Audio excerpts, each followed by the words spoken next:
नमस्ते दोस्तों, वानप्रस्थ विवेक में आपका फिर से स्वागत है। मैं अजय शर्मा, मेरे साथ डॉक्टर सुलेशन शर्मा जी पूर्ववत मौजूद हैं। आप कृषि विभाग में मुख्य वैज्ञानिक रह चुके हैं। शास्त्रों के बहुत अच्छा आपको अध्ययन है शास्त्रों का। तो आज सुरेश जी जो हम चर्चा करने की सोच रहे हैं वो एक बड़ा बारीक विषय है और वो है अहंकार।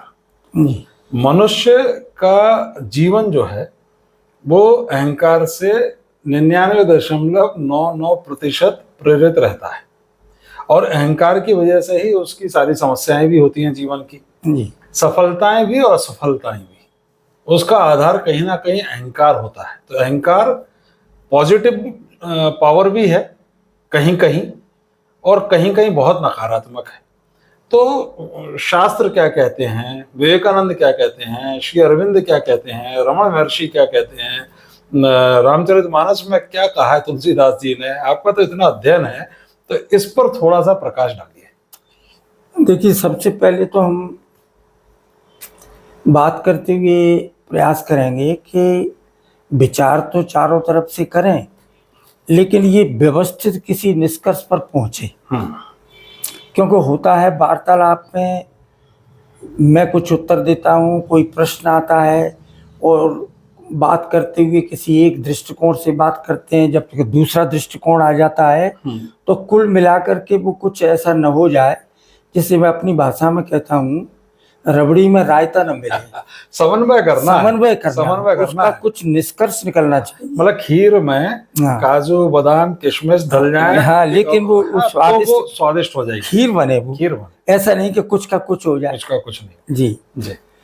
तो इसके कई रूप हैं और ये स्वाभाविक है कि मनुष्य के स्तर के और विकास के स्तर के अनुसार वो कई रूपों में प्रकट होता है। ये स्वीकार करने में कोई परेशानी नहीं है। नहीं, कोई परेशानी नहीं। तो अगर भगवत गीता के दृष्टिकोण से चले, वहां पे 2-3 श्लोक आते हैं। प्रकृति क्रियमाणान गुणै कर्माणि सर्वशः अहंकार विमूढ़ आत्मा कर्ता हमिति मन्यते तत्त्ववित्तो महाबाहो गुण कर्म विभागयो गुणागणेषु वर्तन्ते इति मत्वा न सज्जते। प्रकृति गुण सम्मूला सज्जन्ते गुण कर्मसु तान कृष्णविदो मंदान कृष्ण भिन्न विचार्येति। ये 3 बातें। प्रारंभ में जब मनुष्य का संरचना हुई तो प्रकृति के द्वारा शरीर निर्मित हुआ। अब नीचे से अगर चलेंगे तो पहले जड़ आया, जड़ के बाद में फिर इंद्रियां बनी, इंद्रियों के बाद में फिर मन बना, मन के बाद में फिर बुद्धि बनी। वहीं पर एक ऐसा स्थान आता है, एक ऐसी स्टेज आती है, एक ऐसा स्तर आता है जिसमें उसको ये लगना चाहिए कि मैं जड़ से भिन्न हूँ। अगर ये नहीं आएगा तो वो जड़ का लौंदा जैसा रह जाएगा। मैं का भाव आ गया। मैं का भाव आना चाहिए। इमर्जेंस ऑफ सेपरेटिज्म मतलब पॉजिटिव है। हाँ, माने ये है कि मैं जड़ से पृथक हूँ। ठीक। अब ये जड़ से पृथकता अगर नहीं आएगी तो उसकी नकारात्मकता तो ये है कि वो जड़ ही रह जाएगा। इसलिए पृथकता चाहिए। इंडिविजुअलिटी इसको कहते हैं, इंडिविजुअलिटी। और जब इंडिविजुअलिटी एक स्तर तक आ जाती है तो इसका फिर और विकास होना चाहिए। और उसमें ईगो तो रहेगा, लेकिन ईगो से ऊपर उठने की भी क्षमता उसमें होगी। क्योंकि श्री अरविंद ने कहा है ego is helper, ego is a war. Ego सहायक भी है, ईगो बाधक भी है। आप ये देखिए, अगर बच्चा है और बच्चा जन्म लेता है और थोड़े दिनों में खेलने के बाद में अगर उससे कहा जाए कि ये चीज ले लो तो वो साइकोलॉजिकली एकदम उससे रिवोल्ट करता है। इसका मतलब उसमें ईगो आ गया, इमरजेंस ऑफ ईगो आ गया। वो ये मानता है कि नहीं, मुझे ये चाहिए, उसको ये चाहिए। It's a good sign. लेकिन ये 10, 11, 12 वर्ष तक उसको इसी तरीके से अलाउ किया गया तो क्या परेशानी होगी? उसमें ईगो इतना रिजिड हो जाएगा कि फिर उसे निकालना संभव नहीं है। तो इस अवस्था पर आवश्यकता इस बात की है कि ईगो को इमर्ज भी किया जाए। कई बार हम देखते हैं कि बच्चा जैसे बैठा हुआ है और माँ शिकायत करती है कि ये तो ऐसे ही बैठा रहता है चुपचाप, पता नहीं इसको क्या हो गया है। तो ये वो चाहती है कि कुछ न कुछ उसमें हलचल हो। एक तो ये अवस्था, उसमें हलचल होनी चाहिए, इससे ये होना चाहिए और आगे चल करके ये बात उसमें आनी चाहिए, मैं कुछ हो सकता हूँ, मैं कुछ बन सकता हूँ। जिस व्यक्ति में मनुष्य स्तर पर ये नहीं है कि मैं कुछ हो सकता हूँ, मैं कुछ बन सकता हूँ, वो आदमी नहीं कहलाएगा। मतलब ईगो कहीं ना कहीं एक वैशिष्ट भी देती है। जी हाँ, यूनिकनेस देती है। यूनिक कहते हैं ना कि हर इंडिविजुअल अलग है, यूनिक है। यूनिक। तो उसकी जो यूनिकनेस है ये उसकी अहम से, उसकी ईगो से ही आता है। नहीं, इंडिविजुअलिटी उसका जो वैशिष्ट है बिल्कुल ईगो से भिन्न है। हाँ। वैशिष्ट उसका ईगो से कोई संबंध नहीं। वैशिष्ट को मैनिफेस्ट करने में, वैशिष्ट को प्रकट करने में, उठाने में आगे और वैशिष्ट थोड़ी मात्रा में है, उसको विकास भी किया जा सकता है, विस्तार भी किया जा सकता है। यदि आप में ये सेंस नहीं होगा कि मैं ये कर सकता हूँ, मैं ये बन सकता हूँ, ये ईगो से आता है। वैशिष्ट अलग चीज है। इसलिए कभी कभी हम ये बहुत धोखा कर जाते हैं, और ये मैं बड़ी उत्तरदायित्व से कह रहा हूँ, बड़ी जिम्मेदारी के साथ, कि कभी कभी किसी व्यक्ति के बोलने में, उसके वैशिष्ट में एग्रेसिवनेस है मान लीजिए, तो एग्रेसिवनेस उसका प्रमुख गुण है। वो जैसे स्वामी जी में हम देखते हैं, वो सब जगह एग्रेसिव दिखाई देते हैं। उनसे पूछा भी गया है, जब हिंदू पत्रिका ने उनका इंटरव्यू लिया था तो उन्होंने कहा कि Swami ji what is the chief characteristic of your movement, तो स्वामी जी ने कहा एग्रेसिवनेस, जो स्वभाव है, हाँ वो अलग है, वो अलग है, अहम अलग है। हाँ, और स्वभाव तो सात्विक, राजसिक, तामसिक इन रहते हैं, गुणों का मिश्रण है। होता है। और उसमें किसका ज्यादा अनुपात, प्राबल्य है, हाँ, और प्राबल्य भी किस अनुपात में, मतलब उसमें सात्विक कितना है, राजसिक कितना है, और तामसिक कितना मिला है। हाँ, ये वैशिष्ट देता है। और ये आता है पूर्व जन्मों के कर्मों से, प्रारब्ध से, संस्कारों से। अब इसकी दो फिर डिवीजन हुई। एक तो होता है कंडीशनड स्टेट, प्रकृति में जो उसका स्वभाव है वो कंडीशनड स्टेट में है। जो आपने कहा भी कि तमोगुण हो सकता है, रजोगुण हो सकता है, उनके विविध तारतम्य हो सकते हैं, वो होते भी हैं। This is a conditioned state. इसको संस्कृत में, हिंदी में कहेंगे मायाबद्ध अवस्था। माया को हम किस अर्थ में ले रहे हैं? प्रकृतिबद्ध अवस्था। माया को हम उस अर्थ में नहीं ले रहे जिसमें सामान्य रूप से कोई चमत्कार, एक और बड़ी खतरनाक चीज आती है, प्रकृतिबद्ध अवस्था। इसको मायाबद्ध, जैसा है वैसा, कंडीशन स्टेट। एक होती है कॉन्स्टिट्यूशनल पोजीशन। कंडीशनड स्टेट होती है और कॉन्स्टिट्यूशनल पोजीशन होती है, संवैधानिक स्थिति। तो संवैधानिक स्थिति प्रत्येक जीव की ये है कि मैं भगवान का अंश हूँ, अमृतस्य पुत्रः। हाँ, अमृतस्य पुत्रः, मैं प्रभु का अंश हूँ, मैं प्रभु का दास हूँ। ये अंतिम स्थिति है और ये स्वाभाविक स्थिति है। यदि कोई किसी संदर्भ में और वार्तालाप में ये कहता है और उसमें ऐसा दिखाई देता है कि उसमें बड़े बलपूर्वक ये कहा जा रहा है, स्ट्रेस के साथ, अफर्मेशन के साथ ये कहा जा रहा है कि मैं भगवान का अंश हूँ, तो कुछ लोग उसको देख करके, सुन करके ऐसा मान सकते हैं कि मैं ईगो आ गया। लेकिन ईगो नहीं है। ईगो बिल्कुल अलग चीज है और उसकी कॉन्स्टिट्यूशनल पोजीशन जो वास्तविक है ये झूठी नहीं है, इसको हटाया नहीं जा सकता। ममई वांसो जीव लोके जीवभूत सनातन। ये जो जीव दिखाई देता है, जीव माने यहाँ पे क्रीचर, सनातन अंश है। हाँ, वो मेरा सनातन अंश है। तो क्या हुआ है, यहाँ जीवलोक में जीव हुआ है, पहले नहीं था।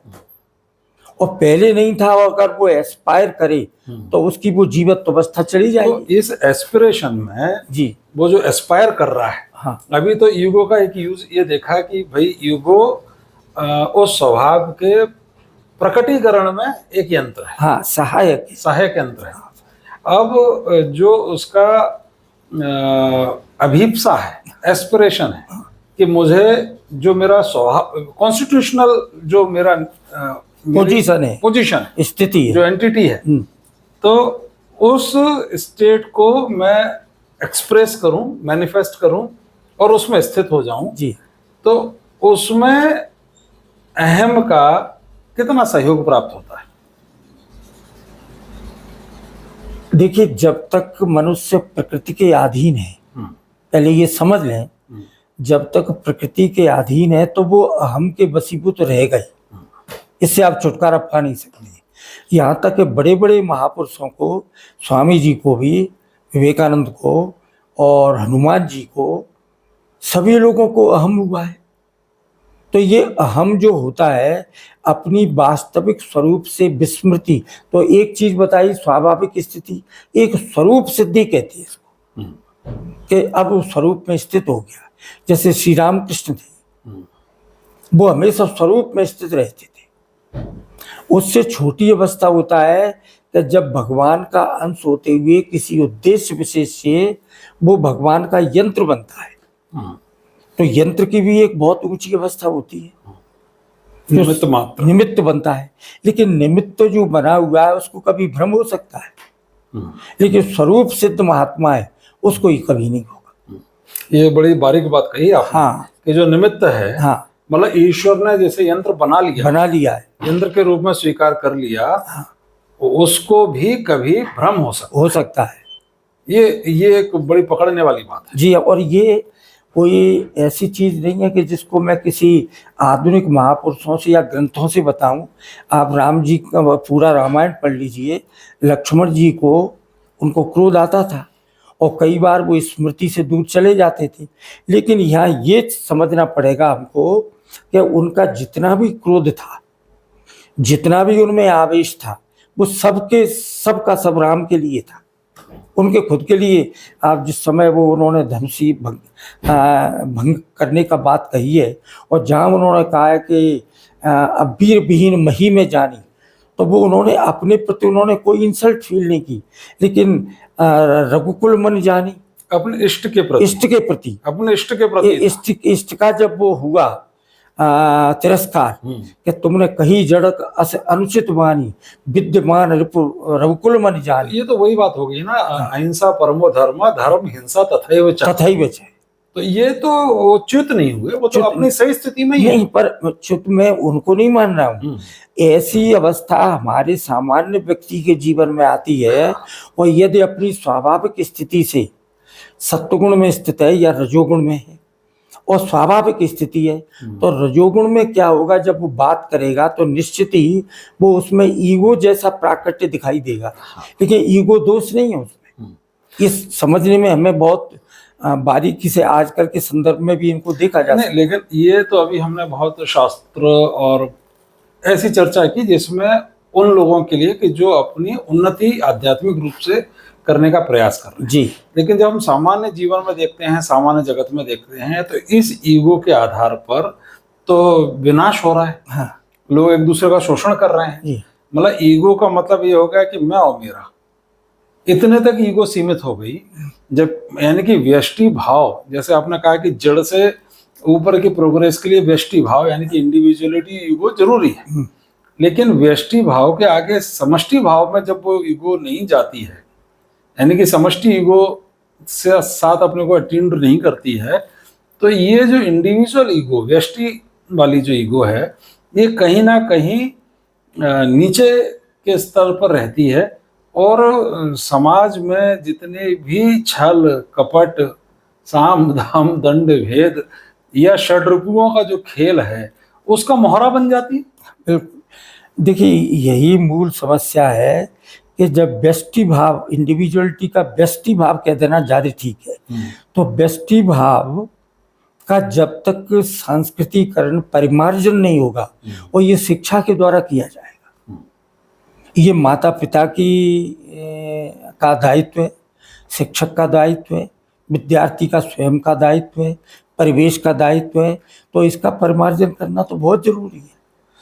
ईगो किसी स्थान पर सहायक है, वो इस दृष्टि से कि उसमें व्यष्टि भाव डाल रहा है। नहीं, अब जैसे ईगो का बहुत सरल सा अगर उदाहरण ले लें, जैसे ऑफिस में काम कर रहा है कोई व्यक्ति, दो लोग काम कर रहे हैं और लगभग बराबर सा काम कर रहे हैं, लेकिन अब जो उसके ऊपर का अधिकारी है उसका एक से ज्यादा लगाव है, दूसरे से कम है, तो वो जो प्रतिफल दे रहा है, एक को ज्यादा दे रहा है, दूसरे को कम दे रहा है। तो अब जिसको कम मिल रहा है उसकी ईगो हर्ट हो रही है तो अवसाद में जा रहा है, डिप्रेशन में जा रहा है। और जिसको प्रतिफल ठीक या उसके कार्य से ज्यादा मिल गया तो वो एग्रेसिव हो रहा है और उसके अंदर तरह तरह के अलग विकार आ रहे हैं।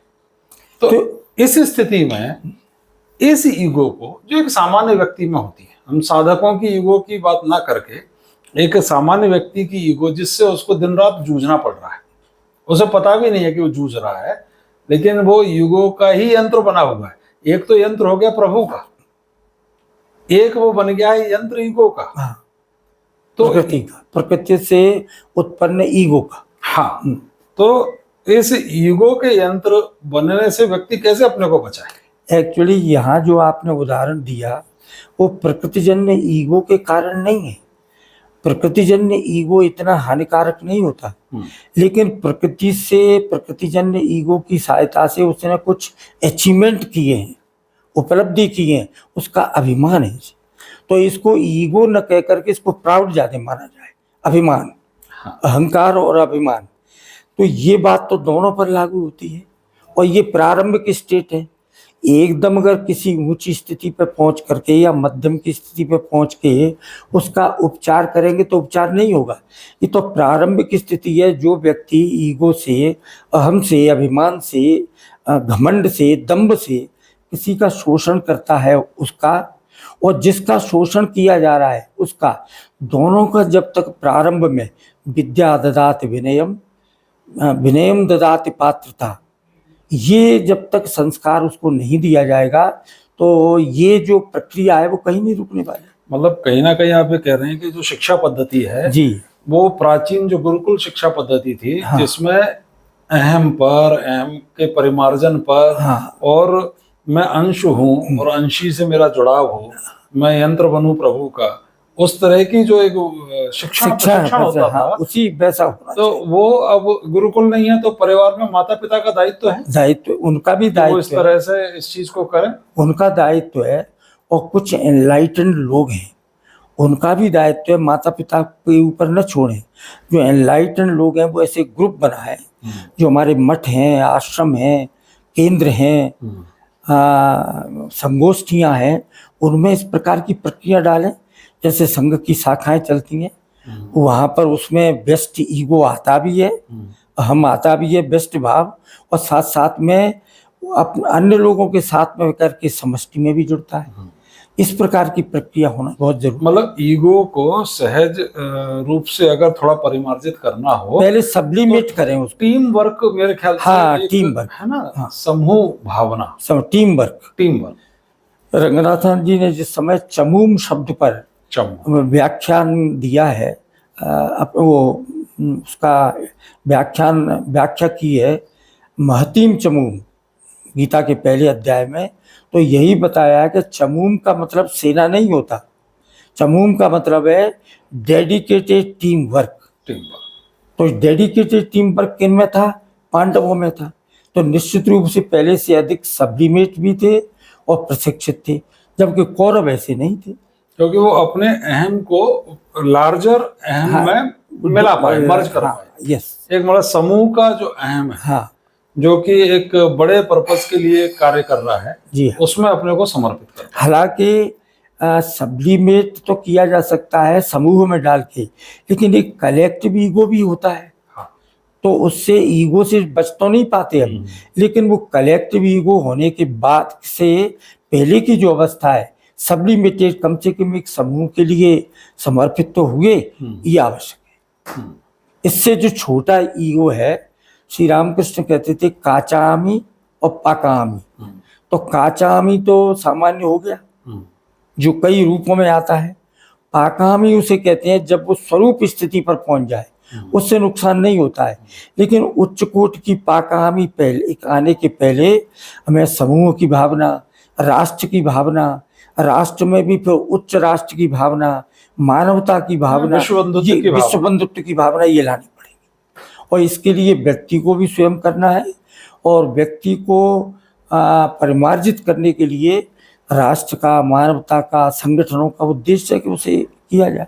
बहुत सुंदर। तो मेरे ख्याल से यहाँ उपसंहार कर सकते हैं जी। कि ईगो नैसर्गिक है और मैनिफेस्टेशन में ईगो का एक बड़ा सकारात्मक रोल भी है कि वो मनुष्य को पुश करती है और आगे बढ़ाने के लिए कार्य करने की प्रेरणा देती है।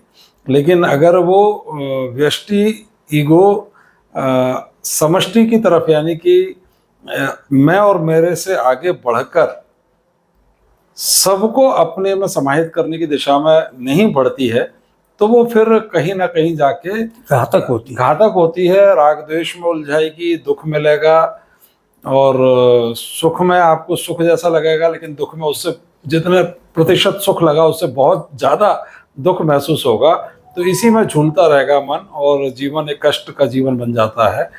तो कहीं ना कहीं ईश्वर का यंत्र बनना, अभिप्सा करना, एस्पायर करना, इस दिशा में आगे बढ़ना होगा और उसके लिए शास्त्रों का अध्ययन बहुत आवश्यक है। या परिवार से उस तरह का बचपन से ही बच्चे का परिमार्जन करते हुए उसकी ट्रेनिंग प्रशिक्षण हो तो ठीक है। एक चीज थोड़ा सा और अगर, हाँ बताइए ना। एक चीज ये आ गई कि देखिए साधुओं में ये चार पांच प्रकार की श्रेणी रहती है। एक होते हैं सन्यासी, दूसरे होते हैं वैरागी, तीसरे होते हैं योगी और चौथे होते हैं यति। तो जो वैरागी होते हैं जिनको वैष्णव कहते हैं, कृष्णोपासक भी होते हैं, रामोपासक भी होते हैं, तो ये आनंद न लिख करके दास लिखते हैं।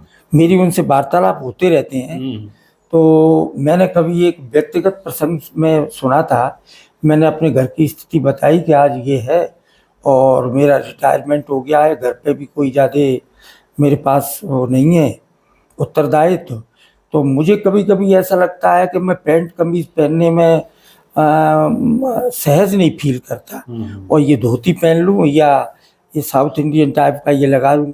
तो मैंने कि क्या करना चाहिए, लेकिन कभी कभी व्याख्यान देने जाता हूँ तो कॉलेज में भी जाना पड़ता है, तो उन्होंने उसको तो इग्नोर करी। उन्होंने कहा कि फौरन कपड़े बदल दीजिए एकदम।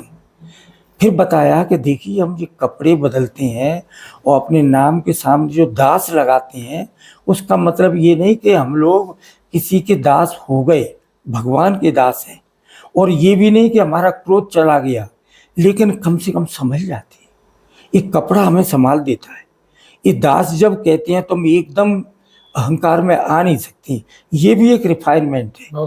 आप रह करके देखिए किसी वैष्णव कुल में, यानी वैष्णव आश्रम में रह करके, उसमें आपका ईगो अपने आप चला जाएगा, बहुत कुछ डाइल्यूट होगा। कहने का दास भाव ले लिया। एक बार आपकी चर्चा पहले हो रही थी आश्रम में, तो ये आपने पूछा था एक महाराज से कि ये ईगो को कैसे दूर किया जाए। तो मुझे थोड़ी मन ही मन में हंसी आ रही थी।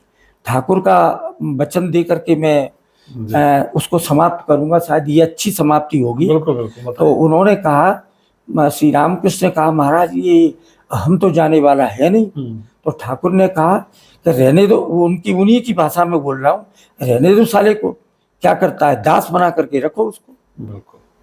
तो दास बना करके रखने में विश्लेषण और समझने के लिए भले कर लीजिए कि भाई ऐसे इसके परिष्कृत रूप है, कहाँ से उद्भव हुआ और ये ईगो आया और ये सत्वगुणी हुआ, ये रजोगुणी हुआ, अन्यथा दास बना करके रखो।